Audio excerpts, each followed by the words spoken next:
Hi, and welcome to the Human Side of Business podcast. I'm Ange McCabe, CEO and co-founder of Intuitive Performance. I'm a performance coach, HR professional, whole person leadership facilitator, and your host. The Human Side of Business podcast is fueled by the genuine curiosity to understand how personal characteristics and skills can be leveraged to drive individual and team performance, tangible outcomes, and ultimately organizational success within business. Each podcast is devoted to sharing knowledge, expanding our learning edges, and exploring the trends in corporate culture towards growing the emotional intelligence of organizations. I'm so glad you're here. Hi, and welcome to the Human Side of Business podcast. I'm Ange McCabe, CEO and co-founder of Intuitive Performance. I'm a performance coach, HR professional, whole person leadership facilitator, and your host. The Human Side of Business podcast is fueled by the genuine curiosity to understand how personal characteristics and skills can be leveraged to drive individual and team performance, tangible outcomes, and ultimately organizational success within business. Each podcast is devoted to sharing knowledge, expanding our learning edges, and exploring the trends in corporate culture towards growing the emotional intelligence of organizations. I'm so glad you're here. Okay, and I'm so excited to be here with you today, Dr. Lillian. How are you doing? I'm doing great. How are you? I'm doing well. Thank you so much. I'd like to do the formal introduction and then we can dive right in if that's okay. That sounds great. For sure. So I'm proud to announce Dr. Lillian Schumacher on the Elevate Business podcast. And Dr. Lillian has been appointed as the first woman president in the 136-year history of Tiffin University in Ohio back in 2016. She realized that Celebrating Cultural Uniqueness Initiative and TU's Center for Intellectual Excellence. Her continued focus for Tiffin University remains to strategically position Tiffin University for sustained success in today's ever-changing world of higher education, to transform the institution in areas of global mindset through comprehensive diversity and inclusion institutional identity, and to become a model example of strategic private higher education innovation through expansive alliance with other universities, consortiums, and organizational partnerships. With over 35 years of experience in higher education and corporate environments, she is well equipped to accomplish just that. She's an author, consultant, and speaker on topics including global leadership, organizational strategy, innovation and change, and an executive coach specializing in cultural and emotional intelligence, and DISC, which is a fave of mine as well. She has done extensive consulting with both national and international companies. Dr. Lillian holds a doctorate in leadership studies, a master's in organizational development, and a master's in higher education administration, all from Bowling Green State University. She earned her bachelor's degree in economics from Allegheny College. Is that how you say it? Allegheny College. Allegheny College in Yep. Meadville, Pennsylvania. Yeah. Welcome. So glad that you're here with us. Thanks, Ange. Thank you. I appreciate it. And just FYI, I know, sometimes the Canadian accent might, play into this, but it's Tiffin University. Just FYI, so it's Tiffin Thank University. you so much, Tiffin. You're welcome. You're welcome. Tiffin Yep. University. Tiffin. Yes, tongue in cheek there. So yeah, so happy to be with you today. Thank you for that introduction. Yes. Let's dive in. I'm so interested to get your experiences and perspectives around leading or managing up. I know that it's a question I often get from clients, especially on one-on-one coaching, as to like, how do we do this? Like, how do we even navigate that landscape in our workplaces? Yeah, so that is a very broad and difficult question, right, to answer. And so I guess I'll start with just a couple thoughts. So I think it's rare that in any role, an individual works with a boss that they would deem perfect, or they have the best relationship with, or they feel potentially that this is the easiest person they could ever talk with or share their ideas with or their perspectives with. If you have that, that's rare and that's wonderful. But more often than not, like any relationship, it takes relationship development and it takes time. And when there's that direct report kind of subordinate relationship, I think it adds that extra layer of complexity, because managing up is something that I think is still pretty new to a lot of individuals, especially those that are younger in their profession, right? And so, Yes. but it is such an important, especially as the dynamics of the professional workplace, no matter what industry changes, right? So most leaders today are results oriented. They're focused. They move super fast. They're going from one thing to the other. So sometimes the leader won't necessarily be as like laser focused in on the employee as maybe he or she should be, right? There might not be as much time for, individual one-on-one time, communicating maybe as effectively and comprehensively as one needs to. So, just given the dynamic of the job itself, managing up is a wonderful skill to be able to develop and utilize in a working environment. And so I highly, highly encourage people to learn that skill as early as possible in their careers, right? And so what does that really mean? What does it mean to manage up? And so I think, there needs to be an opportunity to really kind of set the stage for an individual who wants to manage up with their respective boss, okay, to say, I'd really like to be able to do this with you. Are you okay if we have opportunities for me to have conversations with you where I need more clarity, or I may ask you questions to get a particular perspective, or I may do things in a way that may seem a little unconventional, and see if that there's a willingness there, because I think that's important, because then you can decide what strategy of managing up you want to use, right? So, and if it's that seamless, that's wonderful, right? So do I have the ability to say, and I really didn't understand what you wanted my expectations to be in this particular product or project. May I ask you a few questions related to that? That's, one kind of very, really what's expected in a boss subordinate relationship, right? But what if you have, a conflict or a challenge with your boss, and you need to figure out a way to manage up there? What if that boss is micromanaging you to the point that's making you feel uncomfortable? Then there might be a different style of managing up that one would want to try. I'll pause there and see if you have any comment, and then I appreciate you, Lillian.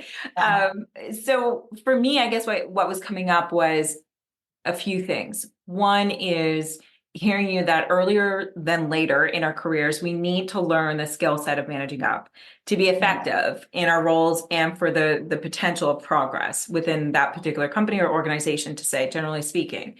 I'm also hearing great information around what skill sets are needed to manage up. So, managing those expectations, and it's two-way. So it's making sure that you clearly understand your leader's goals, so you can be on the same page, and then also understanding their expectations of a project or a task when you get down to the granular things. What really piqued my interest was the last thing that you had said. If you're feeling micromanaged or uncomfortable in that leader, team member, or subordinate relationship, then there's a different approach. So tell us, what could that look like? Like, how can you, I hate to use the word gingerly, but I mean, so from a place of respect and humility, right? So it's complicated, but I think one of the ways to have the most success in that kind of dynamic is understanding your boss. Okay, so this is where something like DISC or emotional intelligence can really help. So taking a minute to understand your boss. So is your boss autocratic? Is your boss, results oriented? Is your boss, a micromanager to the point that he or she may be challenged in the way you potentially address them about a particular situation. So you need to meet your boss where he or she is what I mean by that. Yeah, And so I do think you need to take some time to find out, how self-aware is your boss from your perspective. Okay. So if I say to my boss, I'm really having a problem with this. And so, I'd like to talk to you about it. Is your boss going to get defensive? Is your boss going to is your boss going to be open to that? So I think understanding your boss's style is the best place to start, because then you adapt your style to having that conversation with them. So can you be direct, right? Can you not? The other thing that's really important is whenever you want to manage up, I think it's really important that you authentically want to make sure that you're trying to develop a win-win relationship. So you're trying to make it easier on your boss, right? And this isn't challenging. This is trying to make it easier on that person so that the two of you are on the same page and the synergy's there, and that you're trying to make it easier on yourself by removing whatever challenge or obstacle that there is, right? Yes. So, yeah, so I think it's hard. And I think sometimes, especially if that relationship is new and you're going to try managing up for the first time, okay, like in the micromanaging situation, I think you might have to try a few different strategies. So,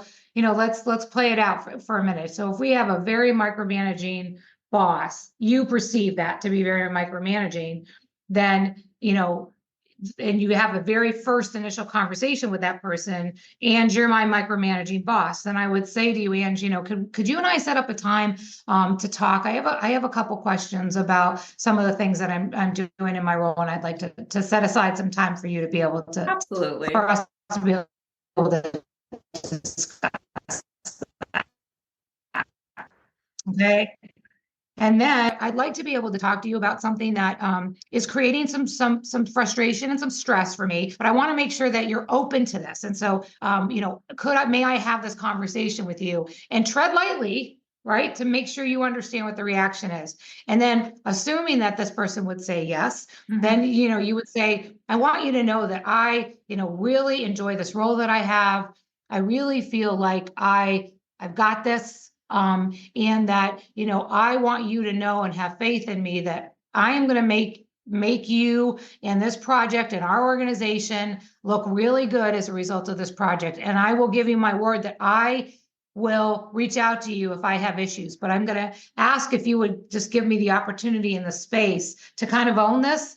And knowing that if I need direction or I need support, I will come back to you. Allow me to do that with you. So that could be a way that you could address that in a mutually beneficial, non-threatening way. Right.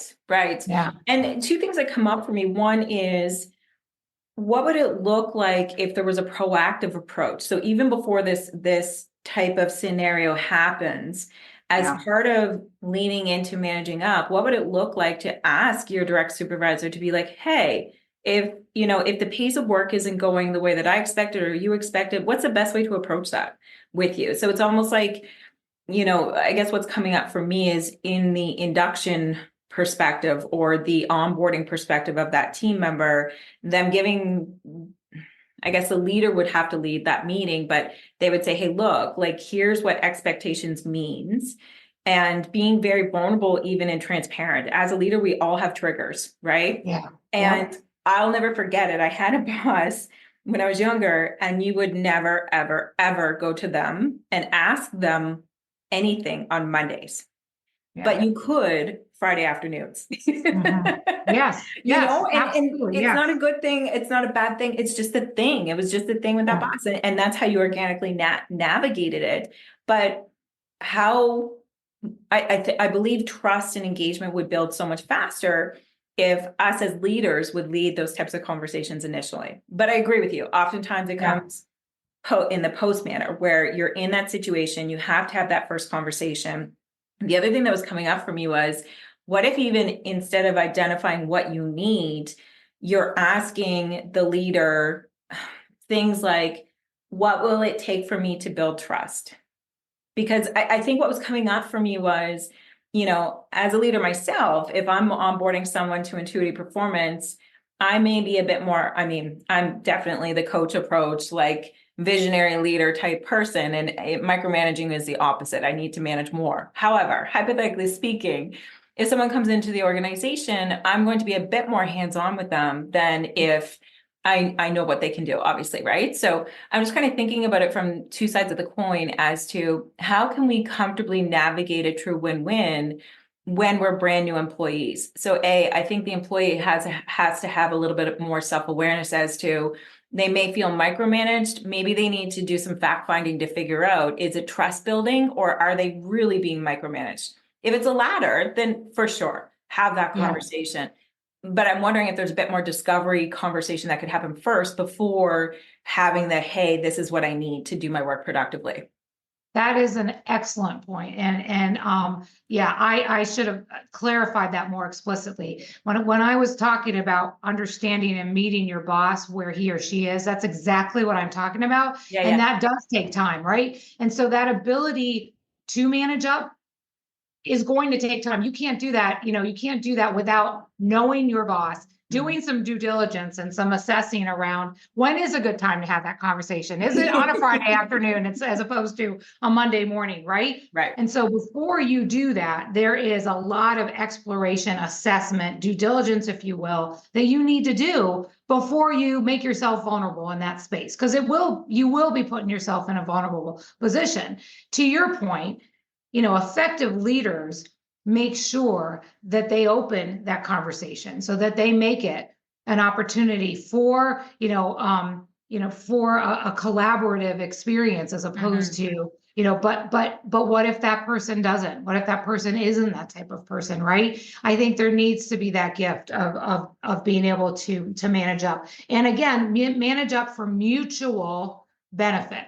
Right? Mutual benefit. So positioning it. And it sounds a little bit, I really, I'm a huge advocate of emotional intelligence because emotional intelligence really looks at self-awareness first, right? So how aware am I of my own triggers, my own areas of emotional self-control, my own ability to self-reflect, and those pieces.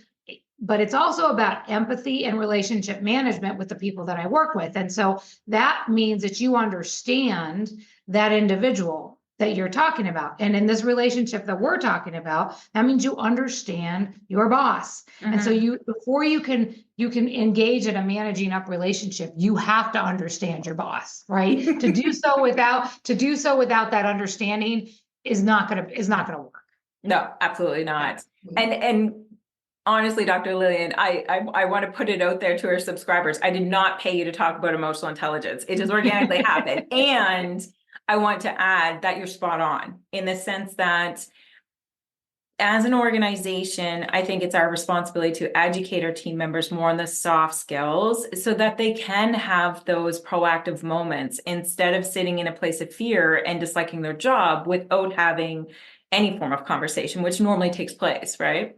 Right. That's right. Yeah. And, if as I think about it, just for our audience's purposes, I don't know, a very pragmatic maybe exercise is you think about, all right, a particular situation, what do you want the outcome to be? Right. And then literally write this down. So you want the outcome to be X, Y, Z. And then, okay, what does that mean for you? And what does that mean for your boss? And, by writing that down, you're actually creating a game plan and then potentially a script to have that conversation with your boss. Again, after you've done the exploration of really, really knowing what approach to use with that person. Absolutely. And how would you identify, because there's ebbs and flows with all relationships, regardless of if we're at work or in our personal lives. So let's just fast forward a couple years. And this new person has been with their boss for, 2.5 years now. Great relationship. They had that difficult conversation or courageous conversation around the micromanagement. Everything has been going really, really well. And then there's a change in that leader's life that changes their behavior in the workplace. And, maybe they're a bit more snippy or overexcitable. So how do you bring back, or what would you recommend around maintenance conversations? Because we're humans, we slip, things happen, right? Absolutely. Yep. If the relationship is as you described, it sounds to me like there is some trust there. And so I think, I mean, and I've done this before, I would with somebody who's had, a trauma or some sort of, experience in their life that's really changed the way they manage or they lead.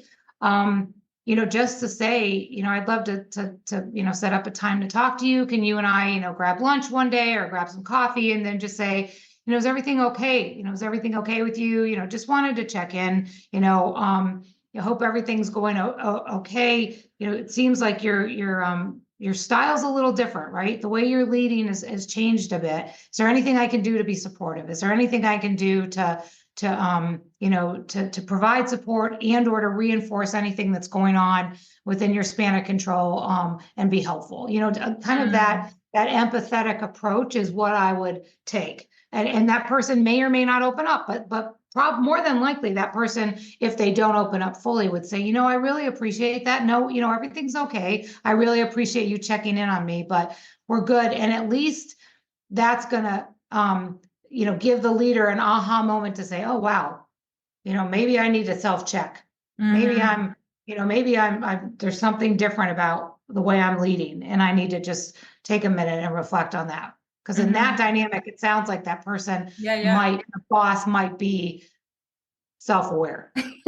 Yeah. And I'm sure you've seen it in past. I'd like to understand your experiences where the boss is extremely friendly with the team member. So, they may be stepping out after work for beers with a group of people, like totally platonic at what I'm getting at. But sometimes you can move into a gray area when you spend over 80% of your time in the workplace and you have an amazing boss. Why wouldn't you want to go to the pub or that kind of watering hole after work occasionally?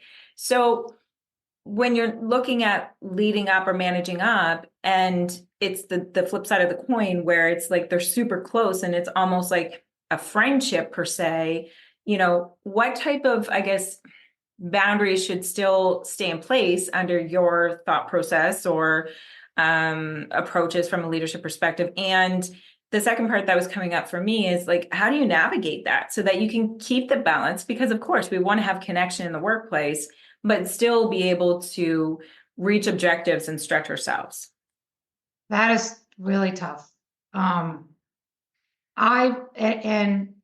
think it depends on the person, but there are very few people that can separate friendship from work. So there have been several situations as I have climbed the organizational ladder where because I'm authentically friendly. I'm authentically kind of what you see is what you get. The challenge is if those boundaries are not in place, in some cases, the people you work with may have expectations that are no longer based on their performance. I see you. Okay. So, and that's gonna not end well. So I always tell my cabinet, for example, that when you get to a certain level in the organization, unfortunately, you have to draw a very, very deliberate boundary. And unfortunately, the higher you climb, the lonelier it is. And you have to really make sure that your relationships are professional and stray away from social. It's tough. It's really hard, but depends on the environment you're in, depends on the community you live in, right? But I will tell you, I've lost a lot of friends because of that dynamic, right? Because I think as a result of that relationship, if something goes bad and the leader then has to make a really tough decision, unfortunately, I've lived through a lot of those, and that really can end friendships. It's tough, right? Because the leader isn't trying to do it to be personal or to hurt or to harm. And it stinks. It sucks. You never want to be in that position. But the reality is at some point in time, it's probably going to happen, right? There's going to be a tough decision that has to be made. And so if those boundaries aren't drawn, it gets really messy. And so I think people need to be reminded of these boundaries often.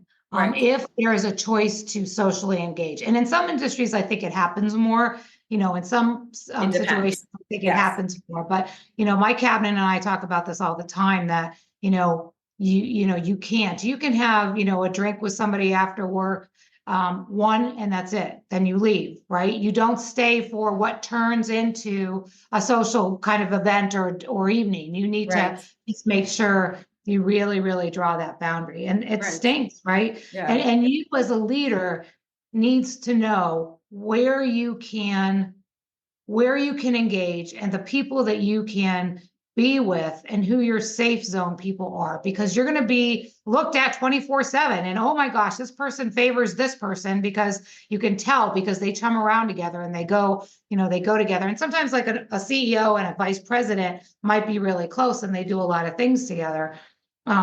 That's okay, so long as those boundaries are really, really drawn. And that's a unique situation to have that happen. It's messy. It's very messy because, I say this all the time. People are messy and human behavior is messy and complex, right? Yeah, I think we all want to feel connected and, friendships are important. But the level of friendship, when it goes from professional to personal, is where all those devil in the details come. And that's where you just have to be really careful. I see you. I see you. And so, what advice would you give for our growing leaders out there who are currently peer to peer within the organization and the really, really strong connections? They go to Wine Wednesdays, et cetera, and they're up for a promotion maybe. Mhm. What is the first step that you would identify is necessary to amicably create those boundaries? There has to be a sit down. There has to be a sit down and say, there has to be an authentic conversation around, this is probably going to be hard for us, but you and I need to talk about, our personal relationship and our professional relationship, and almost have, I've seen people do this, almost have a professional relationship contract or agreement, right? Where you write down and say, yeah, where it's actually, the boundaries are literally written down. It depends on the dynamic of those peers and then what happens when one gets elevated over the other. But yeah, and that's happened to me personally as well. And so having minimally a conversation where people understand the boundaries and the expectations. So as a leader, especially in that dynamic, the leader needs to communicate her expectations of that changed relationship professionally, right? Right. And then the subordinate or whatever in that case needs to make sure that she or he understands that, and the leader needs to make sure that that person understands that, right? So, Absolutely. let me hear, Ange, what you think that we've decided on here, because our relationship is important to me and I want to make sure we do all we can to make this work, but this dynamic is going to be confusing and it's going to get complicated. So what do you think this relationship looks like here? What did you hear me say? Literally ask so that you're both on the same page. I enjoy where you're going with that, Dr. Lillian, because you're really reflecting back and forth to each other throughout that conversation. So you're holding space, reflecting back and forth, and making sure that it's a joint agreement, whether it's verbal or written, exactly, to prevent some of that quote unquote messiness. Yeah, exactly right. I think that's amazing. And what advice would you give to peer leaders? So you spoke about your cabinet a little bit in the sense of, throwing out there a few anecdotal parts about how to lead up and also create those boundaries. As the president at TU, how do you lead your leadership team to make sure that they're having positive boundaries and setting the stage that they can be mentored or not mentored, excuse me, managed up? That's really good. So we take some time several times a year. We have, meetings every week, our cabinet meetings every week. And we usually will start, we do something pretty simple. We usually start with a reflection around our guiding principles. So we created guiding principles to really drive our strategic planning process when I first became president. And so each cabinet member takes a turn and provides a reflection at the beginning of the meeting. So when we do that, we always use that as an opportunity to be self-reflective as a leader, right? So we actually do that exercise pretty every week when we actually have a meeting, which is good. So to get into that discipline of practicing a time where you can be self-reflective to talk about that, right? So, let's just take a minute and breathe, because our month has been ridiculously busy. And you know what? Did I give all my direct reports the time that they needed? So if I'm really focused on effective communication as our value, how effective have I been, and how much have I been there for my team? And so we'll literally do exercises like that. So, I mean, that's, if you want to be an effective leader, it is like anything else. You have to practice the behaviors every day. And as much as you can do that, whether it's like that example that I gave you, continuing to read about what effective leadership is and how you behave and how, you apply emotional intelligence or whatever it is that, you believe is effective leadership. Right. Emotional intelligence is it. I'm just telling you that. Just FYI, trust me, emotional intelligence. So if you need any, it is, because it starts with you first, and if leaders could all start with themselves first and really challenge themselves to be as self-aware as possible. A lot of these other things that we're talking about are going to take care of themselves, right? And so that's something we talk about a lot as well at my level, is how self-aware are we, and how open are you to allowing your people to come to you and say, I need 5 minutes of your time and I need to have a very difficult conversation with you, right? Are you open to that? Yeah. And what triggers you so that you're not going to be open to that, or those types of things. And so I think you have to practice, you have to read about it, you have to be self-reflective, you have to, try different exercises. And so we talk about it. I mean, we also have retreats. We try to do retreats once a year. Honestly, we don't always do them. Retreats that are focused on something professionally for us. Right. We also want to make sure we do retreats where we have some fun together and, get away from the office to try to just really bond in a leadership way. But I think it's important to do professional retreats where you actually, can spend some time on self-reflection and professional development for your own, longevity as an effective leader. I believe, by the way, in executive coaches. I do it, and I also have one. Right. And so I believe that, it's like anything, we need to continue to work on ourselves and, be challenged to say, are we truly, are we truly the effective leader that we think we are? Right? Yeah. Absolutely. And so there's a lot to unpack there, which I enjoy. And it's really about, when you're leading from the top, it's ensuring that your continuous conversations are actually habitual.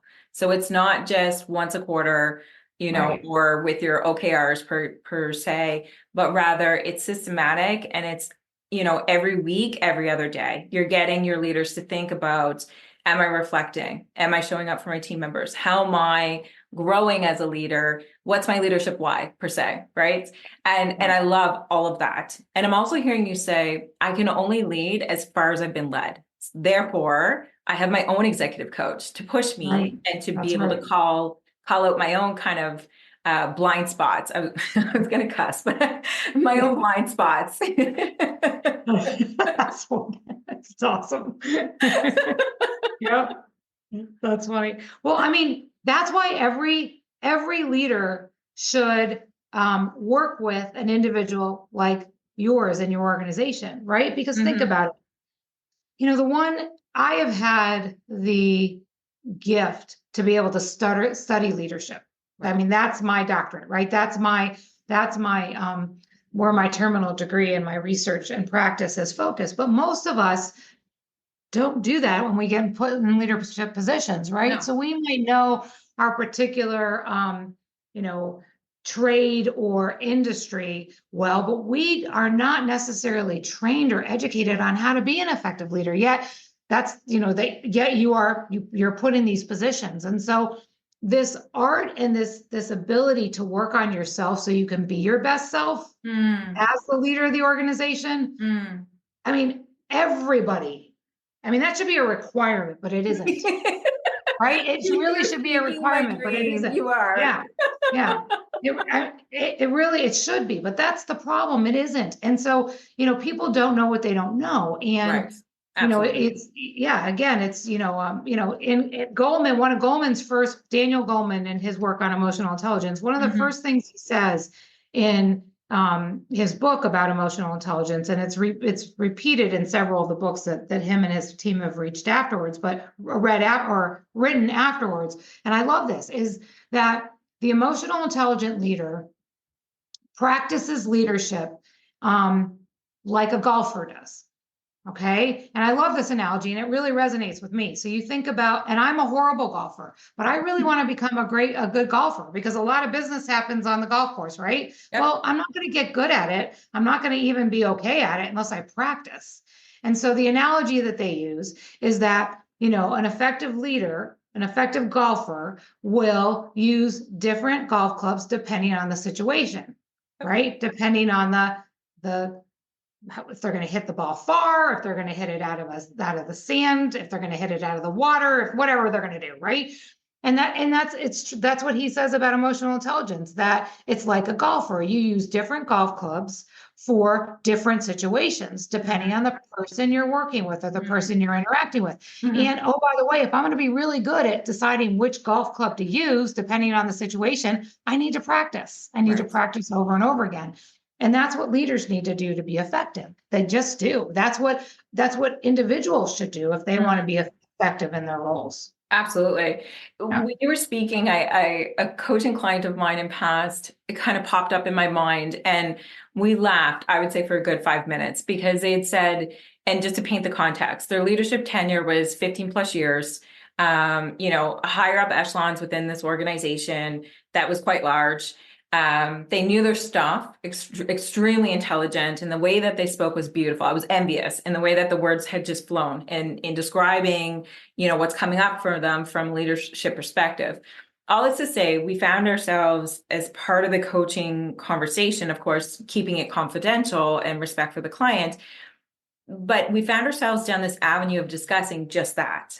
Why isn't there leadership development for leaders within organizations? Why isn't that something that's mandatory and distilled? And so one of the anecdotal things that this person said to me that was, caused a lot of comic relief going there forward in our coaching relationship is, it's like half my brain is this professional leader, and the profession that I'm in, I can do that orientation or that task really, really well.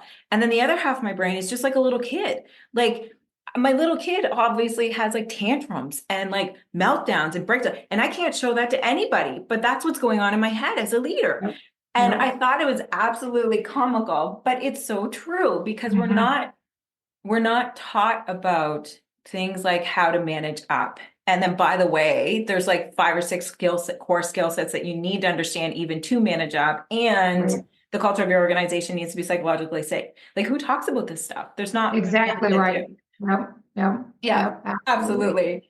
I have one more question for you. I know that you're busy, Dr. Lillian. So, or a couple more questions, I should say. I lied. One thing that was coming up for me was, when we're thinking about influencing our team members, all of our team members have their own stuff in their backpack, good, bad, and indifferent. So what happens if you have a team member and they're not comfortable with managing up? Like, they don't feel safe because of past experiences that they've had, maybe. So how do you help that team member undo that stuff so that therefore they can move out of like a stress mindset into more of an innovative mindset and being open to have those conversations? Yeah, I think there's a lot of different, there are a few different ways, I guess, to approach that. I think one of them could be, finding somebody, if it's not you directly, but maybe finding somebody where that employee feels safe to role play with. I know it may sound silly, but it's true, right? So if I don't feel comfortable talking directly or managing up directly to my boss because I'm worried about the result of that, maybe I can try it on somebody I feel safe with, psychologically safe with, right? And at least role play that, and then provide feedback. Yes. Right. And so, so whoever that person is, role play with somebody that you do feel safe with, and then allow that person to give you some feedback or some pointers on maybe how you could handle that differently or change your wording or, you know what I mean? That kind of thing. So, Right. and I think role playing with somebody who you feel comfortable with is a really good way to try to do that. You know, the other thing that we've done is there's been a conversation where one person will kind of be there as the, you know, call it the mediator, but maybe it's just the third person that wants to bring the two together, right? And so, you know, especially in my role, if I'm changing, if I'm changing one of my vice presidents so that now a new person is reporting to them, and this person had a good relationship with me, for example, maybe what I do is I sit the three of us down and I actually kind of build that bridge, right? Of expectation. And that's a way to be able to do that. And I make the suggestion that, you know, this is going to be a new relationship. Here's my suggestion to you. I would sit down and I would talk about your expectations and I would talk about your expectations. And if your employee is, you know, comes up against a frustration or an obstacle, what is going to be the best way for him to manage up to you? How would you prefer that happen? Right. You know, what kind of approach would you use? I mean, so having somebody that can kind of come and really be the mediator in a conversation like that, I think could really, I've done that before, and it's actually worked out pretty well. Because it's almost like brilliant. You're a neutral party. Yeah. Absolutely. That's brilliant. And I almost believe that organizations, especially in the academia world, it would be beneficial if that was systematic, right? Like if there was the expectation to have, you know, an offboarding, onboarding meeting type thing. Yeah, absolutely. Yeah. Absolutely. Dr. Lillian, tell me, what type of leadership legacy do you want to leave for TU? Well, I think, you know, I definitely, you know, my institution is one that has been strong through its entire existence. We also have an amazing opportunity to be even stronger. And so what I've tried to do is I've tried to remember what has gotten us here and what has, you know, been the reason for our success to date, and then build on it. So it's a matter of, you know, taking the strengths and continuing to build on that. And so when I leave, I mean, I think most people see me as very authentic, and I want that to really, really be how people remember me, that, you know, she really did, you know, what she said is really what she meant. You know, that she was very transparent. Little sidebar, there have been situations where my authenticity and my transparency has come back to bite me.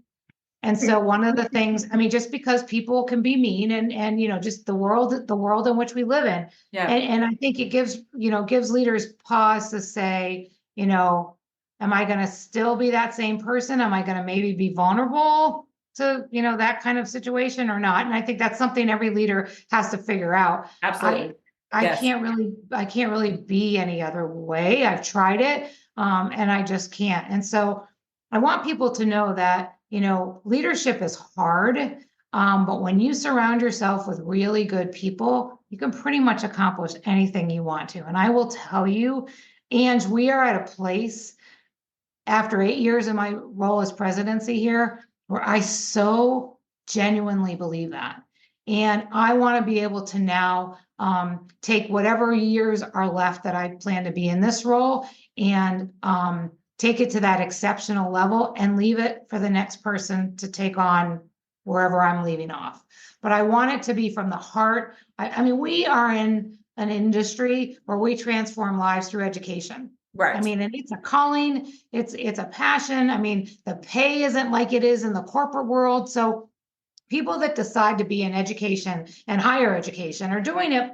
Most people are doing it because it's a calling, right? And they really want to make a difference. And so that's what I'm trying to do here. I'm trying to take the strengths that we have and perpetuate those, and even kind of maybe put them on steroids a little bit. and I never want to lose, you know, the foundation of what our organization has always been. And that has been, you know, challenging conventional wisdom. That has been an organization that believes in without risk, there is no gain, and genuinely trying to bring people along in that process. And I want people to remember that about this institution and be really, really proud of the work that we've done. Mm-hmm. Yeah. Amazing. Amazing. You should be proud of the work that you're doing.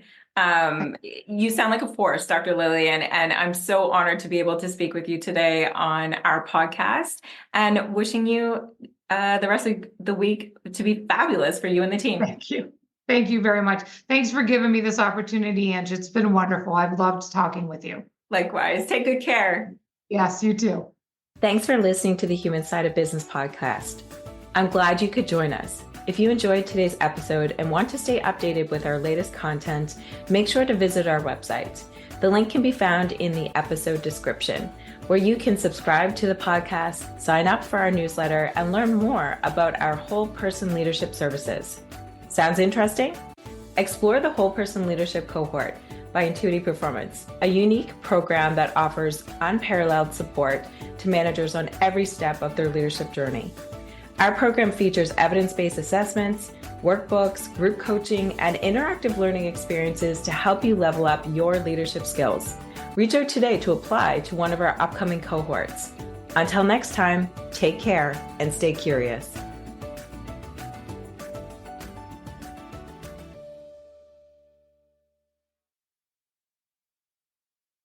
Thanks for listening to the Human Side of Business podcast. I'm glad you could join us. If you enjoyed today's episode and want to stay updated with our latest content, make sure to visit our website. The link can be found in the episode description, where you can subscribe to the podcast, sign up for our newsletter, and learn more about our whole person leadership services. Sounds interesting? Explore the Whole Person Leadership Cohort by Intuitive Performance, a unique program that offers unparalleled support to managers on every step of their leadership journey. Our program features evidence-based assessments, workbooks, group coaching, and interactive learning experiences to help you level up your leadership skills. Reach out today to apply to one of our upcoming cohorts. Until next time, take care and stay curious.